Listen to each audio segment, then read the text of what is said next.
شیر اور خرگوش۔ ایک گھنے جنگل میں ایک شیر رہا کرتا تھا۔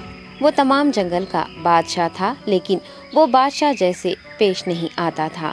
ہر دن بے رحمی سے جنگل کے جانوروں کو کھا جایا کرتا تھا۔ شیر کے خوف سے جنگل کے جانور چھپ جایا کرتے تھے اور خود اپنی بھوک و پیاس کو مار کر سخت مشکلات سے دوچار ہونے لگے تھے۔ اس طرح کچھ دن بعد جنگل کے تمام جانور ایک مقام پر جمع ہوئے اور شیر کے شر سے محفوظ رہنے کے لیے سب مل کر رائے مشورہ کرنے لگے۔ سب نے اپنی اپنی بات رکھی اور آخر میں ایک گیدڑ نے کہا، میرا خیال ہے کہ ہم روز شیر کے ہاتھوں مرنے کے بجائے ہم خود ایک بار شیر کے پاس چلے جائیں۔ اس طرح روزانہ شیر کسی ایک کو کھا لے گا اور ہم سب اپنی اپنی باری سے چلے جائیں گے اور بلا خوف و ڈر سکون سے زندگی گزاریں گے۔ گیدڑ کے مشورے پہ تمام جانور رضامند ہو گئے۔ ایک بندر نے کہا، ٹھیک ہے، تمہاری بات بالکل درست ہے۔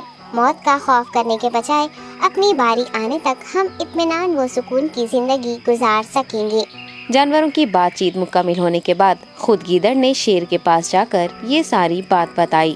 گیدڑ کی باتیں سننے کے بعد شیر نے کہا، میں بادشاہ ہوں، اس لیے تم سب کی بات مان رہا ہوں، لیکن ایک بات غور سے سن لو۔ اگر کسی دن مجھے جانور ملنے میں تاخیر ہو جائے تو میں خاموش نہیں بیٹھوں گا اور دوبارہ تم سب پر حملہ کرنا شروع کروں گا۔ شیر نے بڑے غصے سے یہ سب کہا۔ شیر کی باتیں سن کر گیدڑ نے سر ہلاتے ہوئے حامی بھر دی اور وہاں سے چلا گیا۔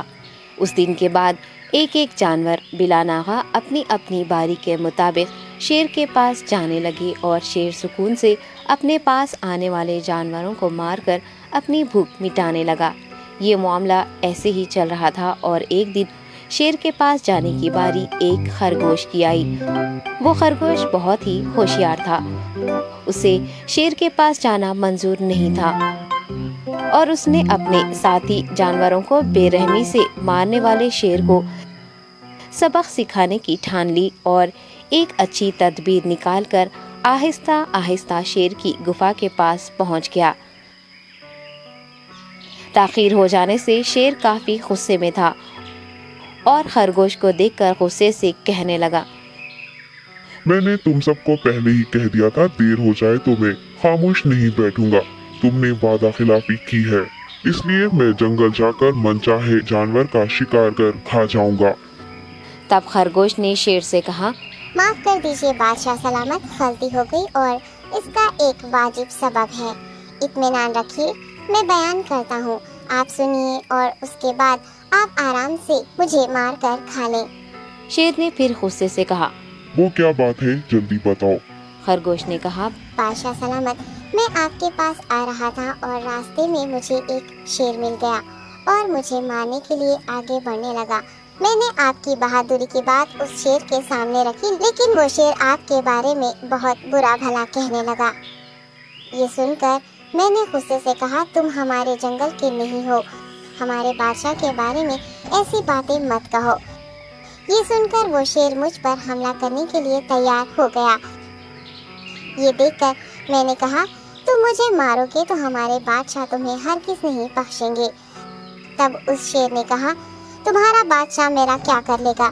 میں نے کئی ہاتھیوں کو اپنے پنجے سے مار گرایا ہے، تمہارا بادشاہ ہو یا کوئی اور ہو، میرے ہاتھوں بچ نہیں سکتا اور میرے سامنے کوئی ٹک نہیں سکتا، میں اسے ختم کروں گا۔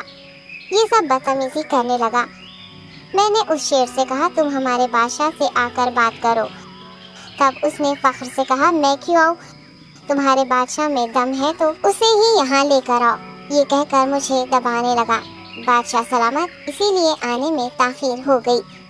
یہ سنتے ہی شیر غصے سے کہنے لگا، چلو ابھی چلتے ہیں، اسے ختم کر دوں گا۔ یہ سننے کے بعد خرگوش نے شیر کو جنگل کے درمیان موجود ایک کنویں کے پاس لے گیا۔